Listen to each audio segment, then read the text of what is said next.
आवाज आ रही है क्या बेटा? Yes, Yes, sir. sir. Good morning sir. Morning morning good morning Good morning, sir. Morning. हम पढ़ रहे थे स्थानीय स्वशासन। कोई सवाल है क्या? स्थानीय स्वशासन में कोई सवाल पूछना है क्या? No, sir. आज देखो, इसको आगे बढ़ाते हैं। स्थानीय स्वशासन। स्थानीय स्वशासन की अगर हम बात करें तो इसमें मोस्टली 1952 में सामुदायिक विकास कार्यक्रम चलाया गया। विकास कार्यक्रम चलाया गया। अब ये सामुदायिक विकास कार्यक्रम क्या था, ये हमें थोड़ा सा समझना है। इस सामुदायिक विकास कार्यक्रम में जनता की भागीदारी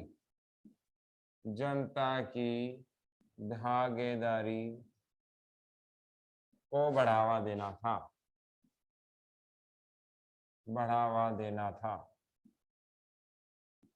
ठीक है, तो सवाल लिख लो। सामुदायिक विकास कार्यक्रम कब चलाया गया? सामुदायिक विकास कार्यक्रम कब चलाया गया? आंसर क्या आएगा? 1952। अब यहां पर एक बात और ध्यान रखना है कि ये सामुदायिक कार्यक्रम बेसिकली किससे संबंधित है?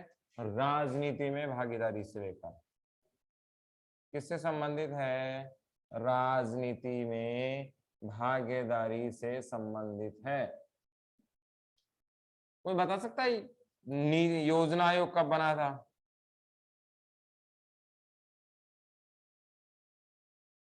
योजना आयोग 15 मार्च 1950। 15 मार्च 1950 को बना था। कब बना था? 15 मार्च 1950 को। ठीक है बेटा। अब ये किससे संबंधित था? आर्थिक नियोजन से संबंधित। आर्थिक नियोजन से संबंधित। आप मुझे बताओ, भारत की उद्देशिका, इसको और क्या कह सकते हैं? प्रस्तावना।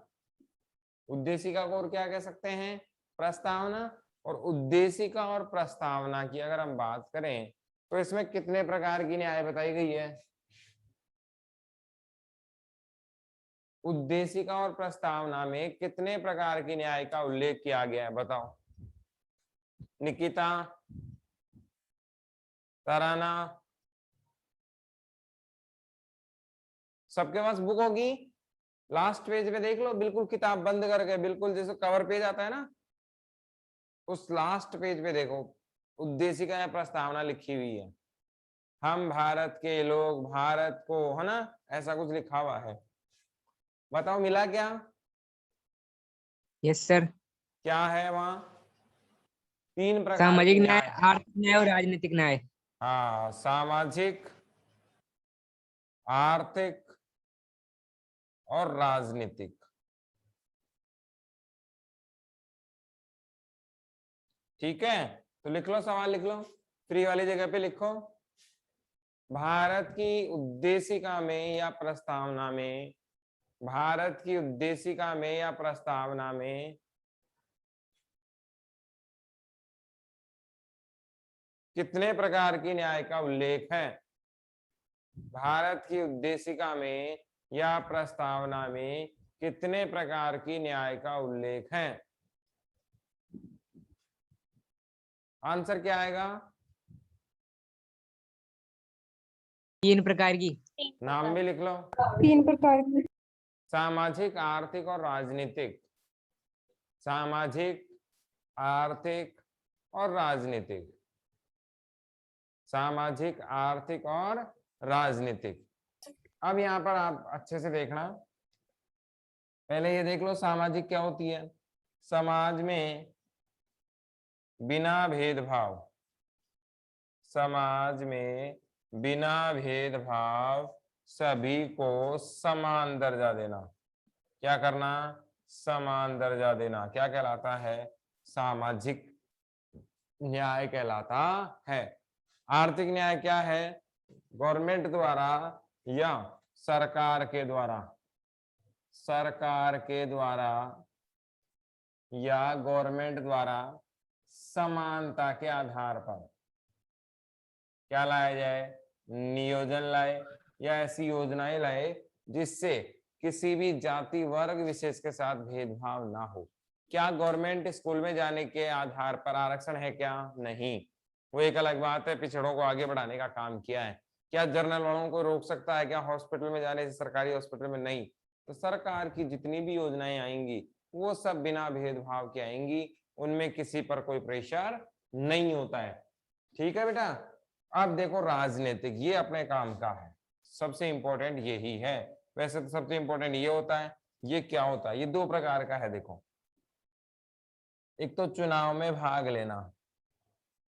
क्या लेना? चुनाव में भाग लेना। और दूसरा प्रतिनिधि के रूप में चुनाव लड़ना। प्रतिनिधि के रूप में क्या करना? चुनाव लड़ना। ये दोनों ही चीजें कौन से न्याय के अंतर्गत आती हैं? राजनीतिक न्याय के अंतर्गत आती हैं। अब यहाँ एक बात और समझनी है, अगर समानता की बात करो तो भी चीजें यही है, चाहे न्याय कह लो चाहे समानता कह लो, अवधारणा तो दोनों अलग अलग है। न्याय चीज अलग है, समानता अलग है, लेकिन अभी तो हमें अर्थ अगर समझने हैं तो दोनों के एक ही अर्थ हमें समझने हैं। तो सामाजिक न्याय क्या है? समाज में बिना किसी भेदभाव के सबको बराबर बराबर आंका जाए, बराबर बराबर व्यवहार किया जाए तो क्या कहलाएगा? सामाजिक न्याय कहलाता है।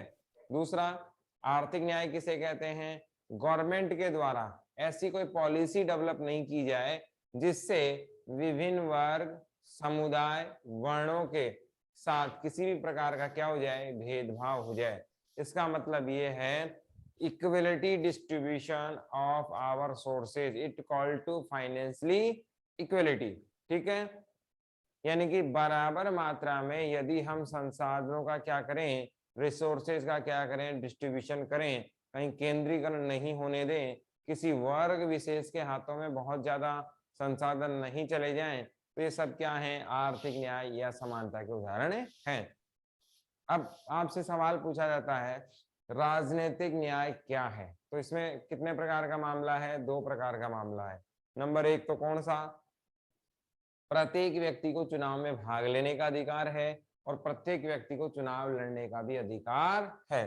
तो आप देखें ये वाला जो मामला है वो इससे जुड़ा हुआ है, सामुदायिक वाला। ये वाला जो मामला है वो इससे जुड़ा हुआ है, राजनीति वाला मामला है वो इससे जुड़ा हुआ है। ठीक है ना। तो 1952 में जो सामुदायिक विकास कार्यक्रम चलाया गया था उसका मेन एजेंडा था कि जनता को डायरेक्ट, इनडायरेक्ट, प्रत्यक्ष या अप्रत्यक्ष, कैसे? प्रत्यक्ष या अप्रत्यक्ष किसमें भागीदारी निभानी है? सामुदायिक कार्यक्रमों में या कहीं ना कहीं शासन में भागीदारी निभानी है। ये प्रोग्राम कब लाया गया था? 52 में लाया गया था। बताओ भाई, कुछ समझ में आया? Yes sir. Yes sir.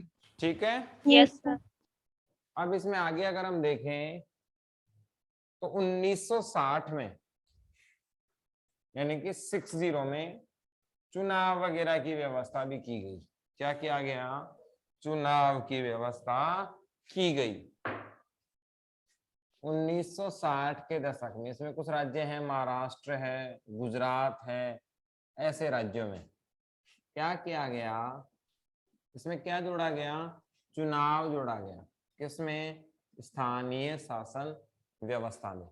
अब चुनाव तो जोड़ दिया है ना, लेकिन चुनाव कैसा होना चाहिए? नियमित होना चाहिए। क्या होना चाहिए?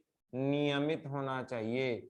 अगर चुनाव नियमित नहीं है तो उसका कोई मतलब भी नहीं है। समझ में आ रही है मेरी बात? अगर चुनाव क्या नहीं है? नियमित नहीं है, तो उसका कोई मतलब भी नहीं है। इसलिए चुनाव कैसे होने चाहिए? नियमित होने चाहिए। नियमित नहीं था। फिर दूसरी इसकी समस्या थी वित्तीय। क्या? वित्तीय जो मामला था वो केंद्र और या यूं कहें ज्यादातर राज्य सरकार पर आश्रित थे। किस पर थे? राज्य सरकार पर आश्रित थे। और आप जानते हो अगर डिपेंडेंसी स्टेट गवर्नमेंट पे है तो एक तरीके से ये पंगु सिस्टम हो जाता है, अपाहिज, पैरालिसिस, है ना, अपाहिज सिस्टम ये हो जाता है। अब इसमें कुछ समझ में आया क्या? स्थानीय शासन में 1960 में गुजरात, महाराष्ट्र जैसे राज्यों में स्थानीय स्वशासन में क्या जोड़ा गया? चुनाव की प्रक्रिया जोड़ी गई कि भाई चुनाव हम इसके करवाएंगे। और अब ऐसा नहीं है कि कोई सामुदायिक कार्यक्रम चला दिया, जितनी भी योजनाएं वो सरकार लाती है, समझ रहे हो ना।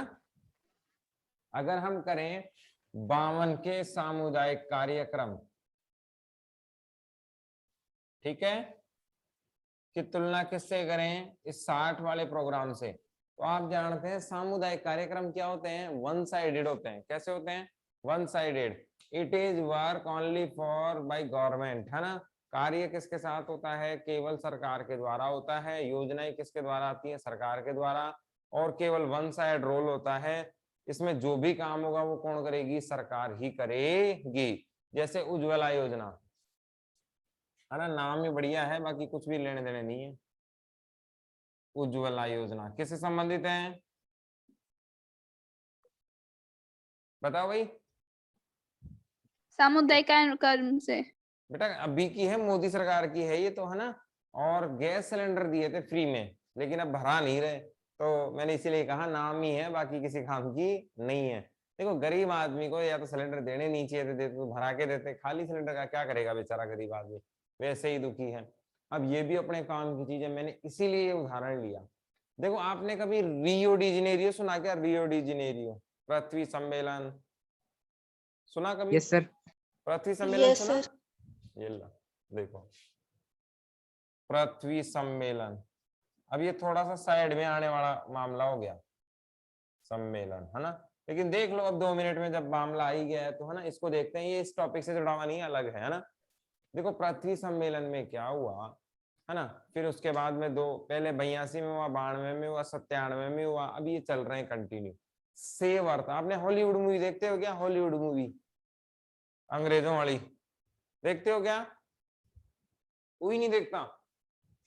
अरे जैसे स्पाइडरमैन आई थी, है ना, अभी वो आई थी दूसरी ग्रह वाली, है ना, एवेंजर वगैरह ऐसी पिक्चरें, है ना। Yes sir. उसका अर्थ क्या होता है? Save earth. देखो उसमें है ना लास्ट में पृथ्वी को बचाने का थीम होता है ना। अपने क्या थीम होता है यस पता सर। ही नहीं है। अपने तो पता ही नहीं है, वो घरेलू सिस्टम चलता है अपने तो फिल्मों में। देखो इनकी फिल्मों से ये मैसेज देने की कोशिश की जा रही है कि पृथ्वी को बचाना है। तो यहाँ इस सम्मेलन से भी यही मैसेज दिया गया कि पृथ्वी को बचाना है। इसीलिए भारत पर प्रेशर बनाया गया कि अपने भाई देसी सिस्टम चलता है, देसी सिस्टम। देखो ऐसा देखा होगा जुगाड़ आपने, ये लकड़ियां लगाई यहाँ पर और ये धुआं, क्या है ये? क्या बना दिया बेटा मैंने? ये यहाँ पर लकड़ियां जल रही हैं, ठीक है ना। उसमें मैंने ये तवा चढ़ा दिया गांव के अंदर, है ना। और क्या बना रही है? रोटी। क्या बना दिया मैंने? ये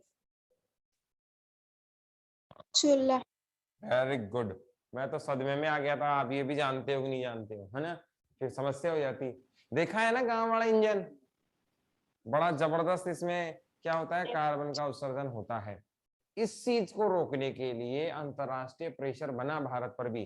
तो भारत ने कहा कि भाई हम अभी तो इस पे बैन कर नहीं सकते। भारत पर प्रेशर बनाया गया कि आप ये देसी चूल्हे हैं ये बंद करो, कार्बन उत्सर्जन कम करो, सीएनजी लाओ, CO2 को रोको। ये पूरे विश्व के साथ ही था, ऐसा नहीं भारत पे प्रेशर बनाया गया, पूरे विश्व के देशों के साथ हुआ। तो भारत ने कहा भाई देखो अभी तो हम कर नहीं सकते क्योंकि हमारी जनता इतनी सक्षम नहीं है कि सीएनजी ले आए। तो हम क्या कर रहे हैं? धीरे धीरे लोगों को इस सिस्टम से हटाकर इसमें ला रहे हैं। यानी कि गैस चूल्हा देंगे, सीएनजी देंगे, गोबर गैस वाला सिस्टम देंगे, सोलर वाला देंगे, बिजली वाला देंगे, लेकिन ये वाला सिस्टम हटा देंगे। तो ये पर्यावरण संरक्षण से संबंधित था। बताओ इसमें जनता क्या कर रही है? कुछ नहीं कर रही। सारा काम कौन कर रही है? सरकार ही कर रही है। तो ये क्या होते हैं, गवर्नमेंट वाले सामुदायिक कार्यक्रमों के ही हिस्से होते हैं। डायरेक्ट नहीं जुड़ती इसमें, इनडायरेक्ट जनता जुड़ती है। बताओ भाई क्या दिक्कत है इसमें? इन वाले प्रोग्रामों में डायरेक्ट जनता जुड़ती है, वोट कौन डालेगा? आप ही तो डालोगे, है कि नहीं है? अरे वोट तो हम ही डालेंगे। समझ में आया क्या? तो उज्ज्वला योजना याद रहेगी, किससे संबंधित है? गैस चूल्हों से संबंधित, है ना, मोदी जी लेके आए थे। अब गैस भी आ गया, चूल्हा भी आ गया, लेकिन उसमें भरा हुआ गैस नहीं आ रहा ना, गैस के सिलेंडर खाली ही हैं। इसीलिए इस योजना को मैंने कहा गरीबों का इसमें ज्यादा फायदा नहीं हुआ, लेकिन चूल्हा तो कम से कम आ गया, उसमें आप भरवाना पड़ेगा आपको, अभी दे नहीं रही गवर्नमेंट। अब इसमें देखो क्या है, जब इसमें चुनाव करवाए गए तो चुनाव में सबसे बड़ी दिक्कत कहाँ आई? एक तो ये चुनाव नियमित नहीं हुए, नियमित नहीं हुए तो मामला गड़बड़ होता चला गया। कौन स्थानीय स्वशासन में आएगा, कौन कौन से अधिकारी कहाँ काम करेंगे, इसका कोई अता पता ही नहीं था। दूसरा, वित्त के आधार पर या तो केंद्र कुछ देती थी और या फिर कौन देती थी, राज्य सरकार हमारे यहाँ देती थी, तो फिर वो कहीं मामला बैठता ही नहीं था। राजीव गांधी जी ने यहाँ तक कहा था कि मैं दिल्ली से 1 रुपए भेजता हूँ तो 15 पैसे ही पहुंचते हैं, है ना, राजीव गांधी जी ने कहा था। अब आप बताओ, ऐसे देश में जहां 1 रुपए का 15 पैसे बचे, उस देश में स्थानीय स्वशासन की बात हम उस जमाने में करते तो पारदर्शिता नजर आती है क्या? नहीं। आपने देखा होगा डीबीटी अभी चालू की है, डायरेक्ट बेनिफिट ट्रांसफर, है ना, यानी कि आपके अकाउंट में सीधे सब्सिडी आती है। अभी मोदी जी ने चालू कर दिया ना योजनाएं, आपके कोई भी पैसा आता है सीधे अकाउंट में आता है, तो इससे बिचौलिए क्या हो गए, गायब हो गए हैं। अच्छी चीज है ये भी। इसमें बताओ क्या दिक्कत आई?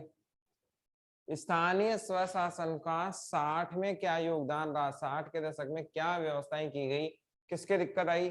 चुनाव लाने की कोशिश की गई लेकिन चुनाव कामयाब नहीं हुए क्योंकि रेगुलर नहीं थे और पैसा इनको मिल नहीं रहा था। पैसा नहीं मिल रहा तो ये क्या करेंगे?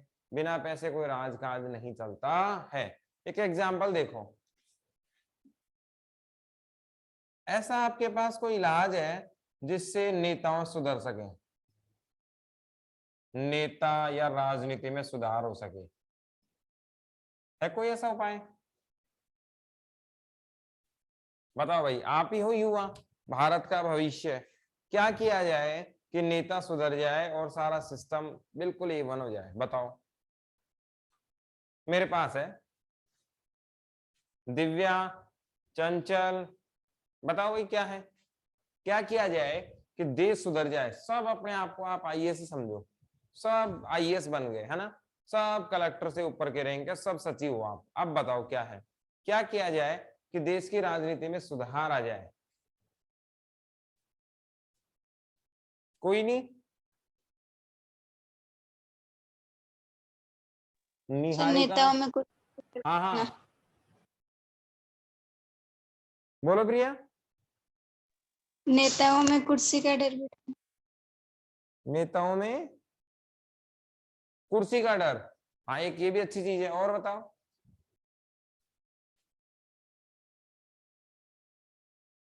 देखो, नेताओं की योग्यता निर्धारित कर दी जाए। क्या कर दी जाए? योग्यता। अब आप कहोगे सर योग्यता तो पहले से ही है, 25 वर्ष का लोकसभा में होना चाहिए, है ना, फलाना ढिमकार, पता नहीं कितनी योग्यताएं, वो हमने 10th क्लास में पढ़ी थी, है ना। पागल दिवालिया नहीं होना चाहिए, भारत का नागरिक होना चाहिए, मतदाता सूची में नाम होना चाहिए, वो सब। आप योग्यता लाओ यूपीएससी की, ये लो साहब, क्या कर दो, जो जो यूपीएससी पास करेगा, जो जो आईएएस के एग्जाम पास करेगा वो नेता बनेगा। ये लो, एक ही भ्रष्टाचारी नहीं आएगा। चलो और भी टाइट हो गया मामला तो इसको भी छोड़ो, सेकंड ऑप्शन देख लो, किसी भी नेता को पैसा नहीं मिलेगा खर्च करने के लिए। क्या नहीं मिलेगा? पैसा नहीं मिलेगा खर्च करने के लिए। आप योजना बनाओ, कहीं कोई दिक्कत नहीं है, आपकी फैसिलिटी सारी रहेंगी, आप खाओ पियो घूमो फिरो, कोई दिक्कत नहीं, पैसा खर्च करने को नहीं मिलेगा। भारत सरकार आपको पैसा देगी, टिकट लेना है भारत सरकार देगी, खाना खाना है भारत सरकार पेमेंट करेगी, कहीं कोई दिक्कत नहीं, जहां जाना है रैली करना है करो, विदेश जाएगी तो भी भारत सरकार, पैसा नगद आपको नहीं मिलेगा। दूसरा उपाय बताओ, सुधरेंगे कि नहीं सुधरेंगे? अब बताओ कोई नेता बनेगा क्या? जब पैसा ही नहीं मिलेगा तो नेता नहीं मिलेगा। बहुत बढ़िया सिस्टम है, नेताओं को कहो भैया सिर्फ योजना बनाओ। क्या बनाओ? योजना। और किसको दे दो? सरकार को दे दो। सरकार आप खुद हैं, और पैसा खर्च कौन करेंगे? सचिव, आईएएस अधिकारी। ये तो ईमानदार होगा। आप देखो, ग्रेजुएशन करेगा, आईएएस के एग्जाम पास करेगा और फिर काम करेगा, तो फिर बड़ा स्टैंडर्ड का मामला हो जाता है। बहुत इंटेलिजेंट ब्रिलियंट माइंड होगा। सरकार यही चलाते हैं, आप जैसे ही हुआ। बताओ सुधरेंगे कि नहीं सुधरेंगे? आ गया बात समझ में?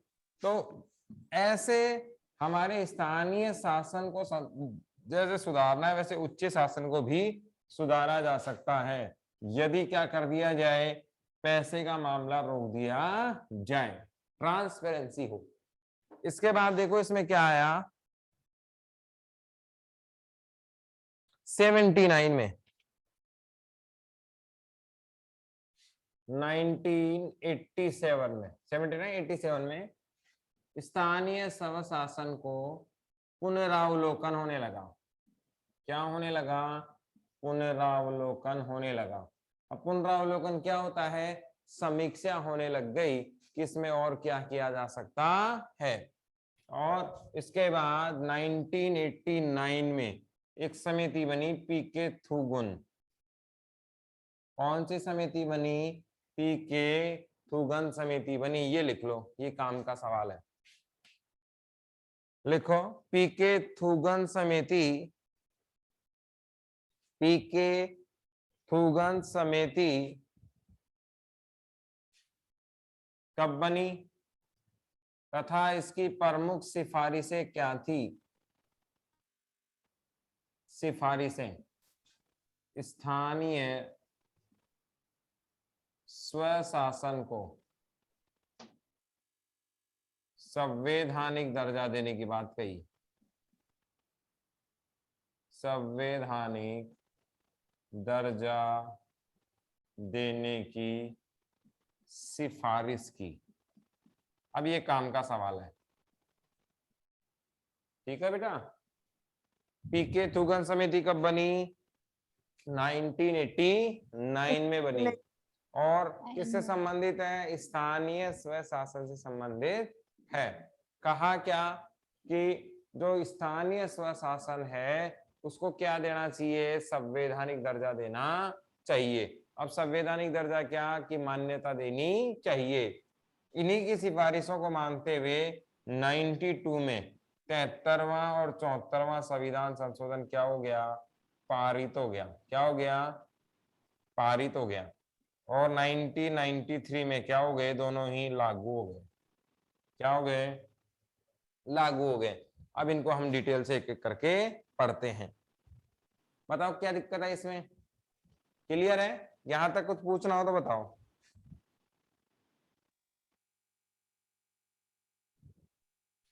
हटा दो इसको बेटा, लिख लिया क्या?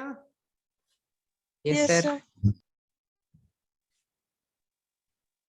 सवाल लिखो, 73वां संविधान संशोधन को स्पष्ट कीजिए।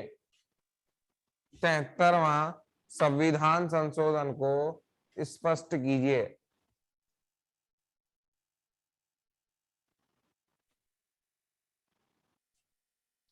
ठीक है, लिख लो इसमें 92 में 73वां और 74वां संविधान संशोधन क्या हो गया? पारित हो गया। और 93 में क्या हो गया? लागू हो गया, दोनों ही। ठीक है, कब हुआ था ये? 2 अक्टूबर को हुआ। ठीक है, अब आपको थोड़ा सा ये ध्यान रखना है, 2 अक्टूबर को तो हुआ था। कहाँ याद है गई घटना? 2 अक्टूबर 59 को क्या था? पंचायती राज व्यवस्था। बढ़िया बात, क्या था? पंचायती राज दिवस। फिर 24 अप्रैल को क्या मनाया जाता है? पंचायत दिवस। बताओ भाई, निखिल ही बताएगा। आपने कहा 2 अक्टूबर को पंचायती राज दिवस मनाया जाता है, तो 24 अप्रैल को क्या मनाया जाता है? पंचायती राज दिवस 24 अप्रैल को मनाया जाता है, ठीक है ना। अब याद रखना, फिर 2 अक्टूबर को क्या था, इसकी शुरुआत हुई थी त्रिस्तरीय स्थानीय स्वशासन की या पंचायती राज की। कहां से, नागौर से। जगह कौन सी थी, बगदरी। बताओ अब दिक्कत है क्या। 2 अक्टूबर 1959 को पंचायती राज की क्या हुई, शुरुआत हुई। कहां से हुई, बगदरी नागौर से हुई। और इसे पंचायती राज की विधिवत शुरुआत माने जाते हैं, नेहरू जी के द्वारा हुआ था। किसके द्वारा हुआ था, नेहरू जी के द्वारा। इसके बाद आंध्र प्रदेश में हुआ मामला। ये जो हमारे यहाँ मामला हुआ कौन सा, 73वां 74वां संविधान संशोधन लागू, वो कब हुआ, 24 अप्रैल को। इसीलिए पंचायती राज दिवस कब मनाया जाता है, 24 अप्रैल को मनाया जाता है। दिक्कत है क्या, नो सर। लिख लो फटाफट।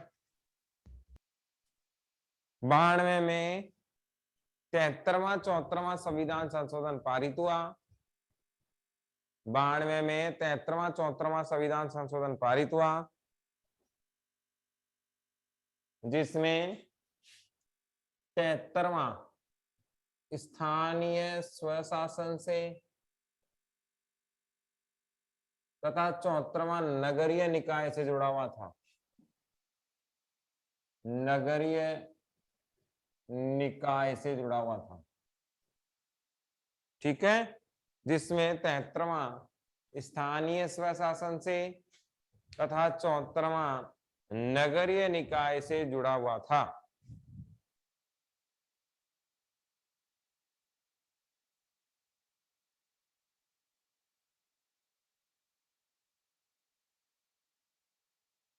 ठीक है। 73वां 74वां संविधान संशोधन, 73वां 74वां संविधान संशोधन 93 में लागू हुआ। 93 में लागू हुआ, इसको अंडरलाइन कर लेना, बस इतना ही याद रखना है। अब बताओ त्रिस्तरीय ढांचा याद है क्या,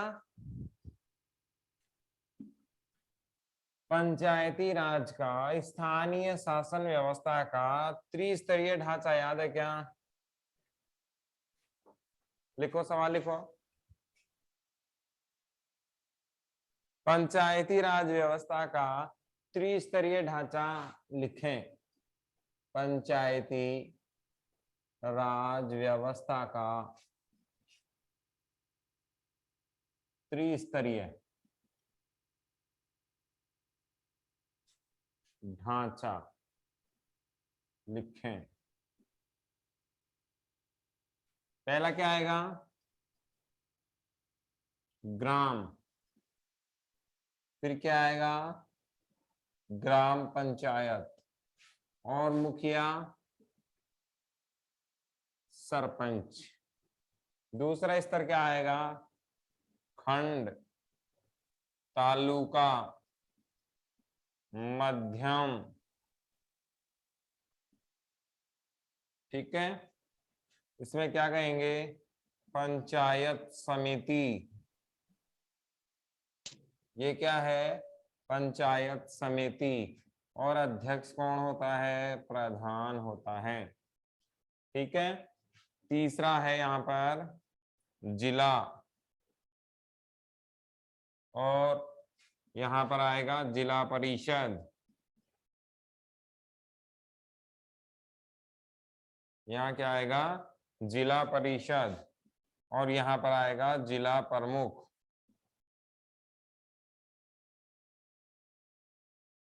ये त्रिस्तरीय ढांचा है। ये कौन सा ढांचा है, त्रिस्तरीय ढांचा है, याद रखना है। पंचायती राज व्यवस्था का त्रिस्तरीय ढांचे को स्पष्ट कीजिए। तो ये ढांचा आपको याद होना चाहिए, बना लो फटाफट।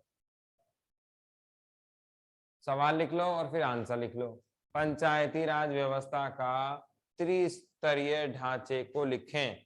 तो ये 3 स्तर यहाँ पर आपके पूरे होते हैं।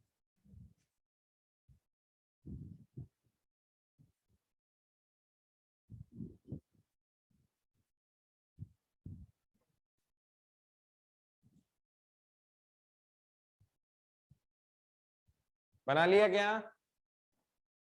Yes sir. Yes sir. ठीक है, आप मुझे बताएं कि पंचायत समिति का प्रधान किसे कहते हैं? सरपंच।